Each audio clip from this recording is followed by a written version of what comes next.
Today, I'm going to show you the no budget system that I use with high earning professionals and business owners that are making over $150,000 to lower the mental load and hopefully allow them to save more money. In this video, I'm going to be breaking down how it works from start to finish and the methodology behind it. My name is Joshua Scannell. I'm the planner and founder of Future Path Financial Planning. Let's get into it. All right, so the first step in creating the no budget system is filling out the initial fact finder. This is all of your financial life in one place. So clients will put in all of their information. We're going to use sample SAM here, but we've got all of our income information, all of our net paycheck, some financial goals, but mainly this is to understand your expenses on a monthly basis. So we've got sample Sam here, all of his expenses as we can see, and this is filled out by the client. And so this is before the initial meeting. So the wait is definitely, this is the highest wait for a client is before that first meeting, because you have to fill out this information and get me all of the financial documents so I can fully step into your shoes and take that mental load off of you. So we've got this categorized by, let me get this, needs. We've got all of our expenses right here by wants, all the expenses here, and we'll touch more on how I think about the wants.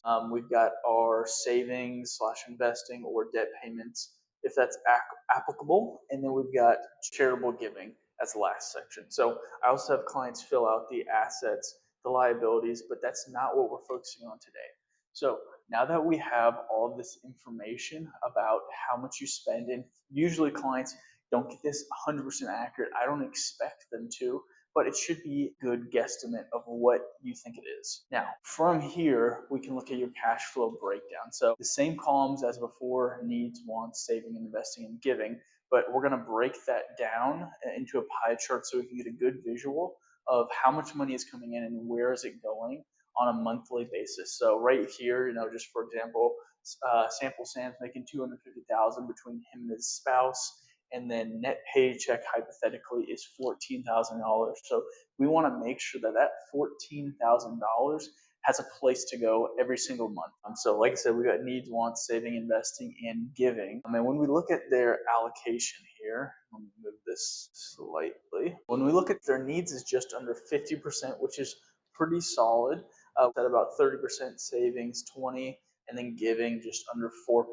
So this is before we change any allocations. And the way that we're going to change this and essentially align it with what you truly value is creating the values, visions, and goals framework that I have clients do between the first and so in this second meeting that we have, we'll have already completed your framework, and now we can use that to reallocate money. But just for this example, this is before we reallocate everything.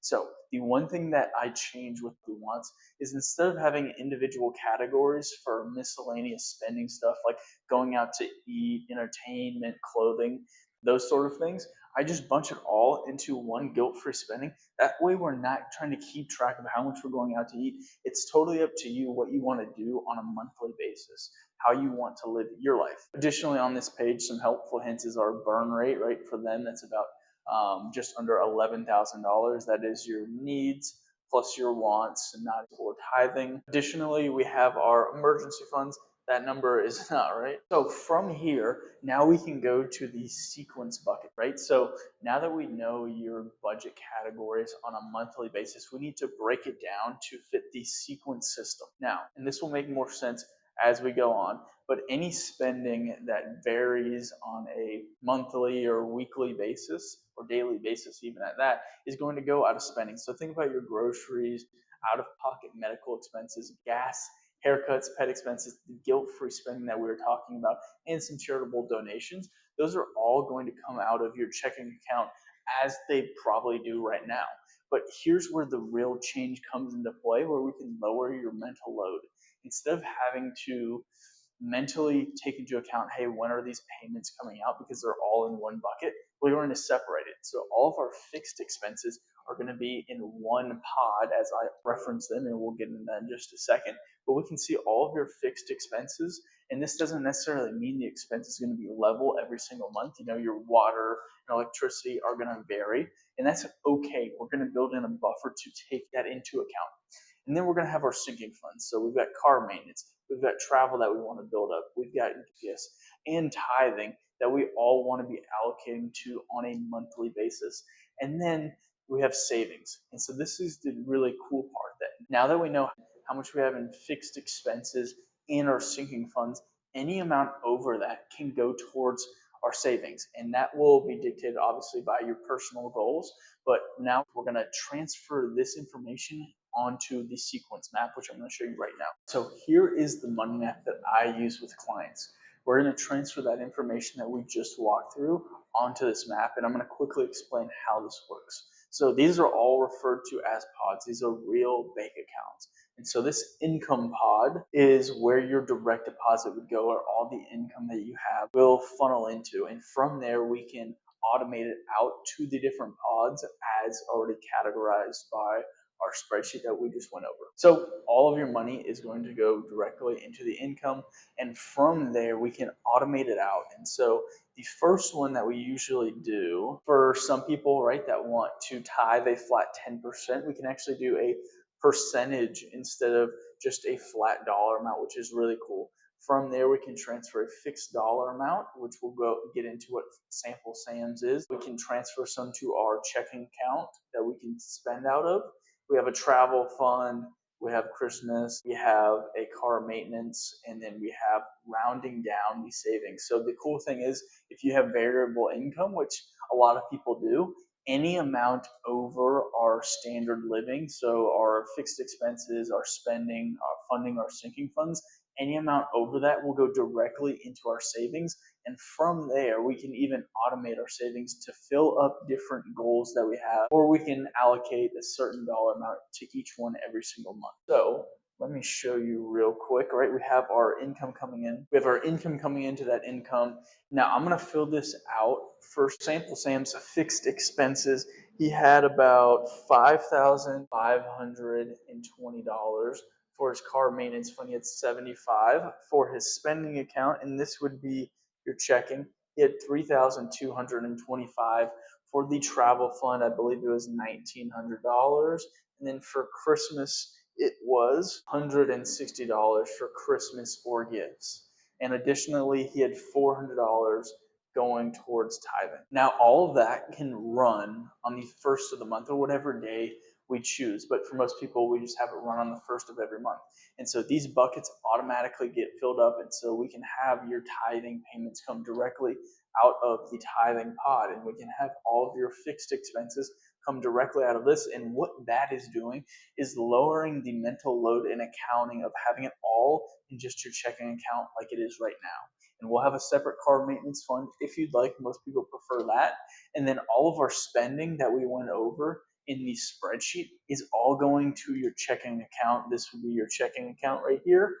And it's for you to spend guilt-free, knowing that we've paid for our fixed expenses, we've allocated for tithe, we've allocated for car maintenance, we've allocated for travel fund, Christmas gifts, and we know that whatever is left over is going to go to savings. So the cool thing about that is, like I said, if you have variable income, this works great for you, because some months you might not save anything. There might not be anything left over at the end of the month. But in those big months, you might be saving tens of thousands of dollars in some cases. And so we want to make sure that's going to the proper amount. So I know Sample Sam had a fixed dollar amount going to each one. I think it was $300. I think it might have been another $300 to the brokerage, $400 to the IRA, and maybe $500 to fund an investment property, which is okay in theory. But when we look at our financial order of operations, as I call it, we probably want to make sure we have a 3 to 6 month emergency fund before we're investing, so we create that protection and that financial foundation that we really need before we should start investing in the future. And so really, in Sample Sam's situation, what I would do is that, let's just say his emergency fund was let's just say $40,000, right? That's what he felt comfortable with. Using this sequence map, we can say that instead of just allocating $300 a month, what we can do is say that I want you to fill up this emergency fund pod up to $40,000.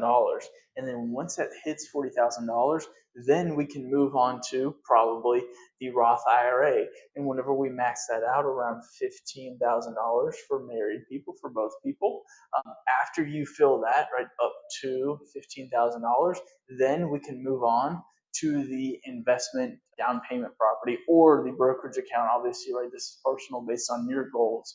And we can say we need $40,000 for a down payment, right? And so we can say up to that $40,000. The cool thing, like I said, this is all automated, right? And we can create rules just like an Excel spreadsheet, but on a money map.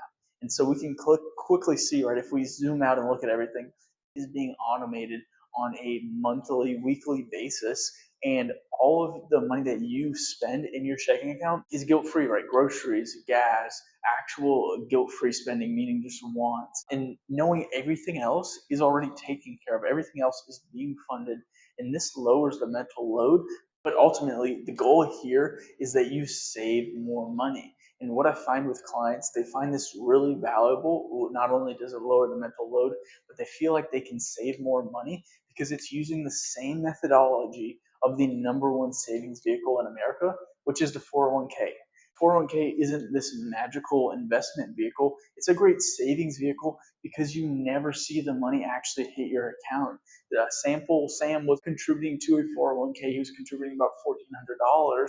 He never sees that money actually hit his checking account right here. And so why don't we do that with all the rest of our savings and even like sinking funds and our fixed expenses, just so we lower the mental load? But ultimately, most people find that it's easier to save because they don't ever see the money, just like a 401k. Now, is this going to be perfect the first week or month that you implement this? No, of course not. This is a non-traditional way to budget or do your cash flows. But what I see with clients who do this for a long period of time is that they really like the automation and the outsourcing of the mental accounting. If you think this would be valuable in your life, what I do for people is I will create them an opportunity map. This is usually $1,000 planning engagement. It's a 2-meeting process. Meeting one, we sit down, dive into your situation, where we want to go and where the gaps and opportunities are.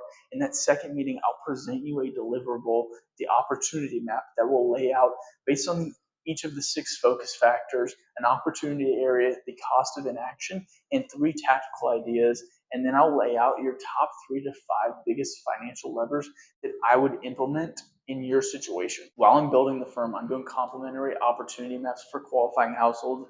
If you want to see if you qualify, just use the link in the description or in my bio. It'll take you to a 3 quick question quiz. If you qualify, it'll take you to my calendar and you can book an opportunity map. If you guys have any questions about how this works, please leave it in the comment section.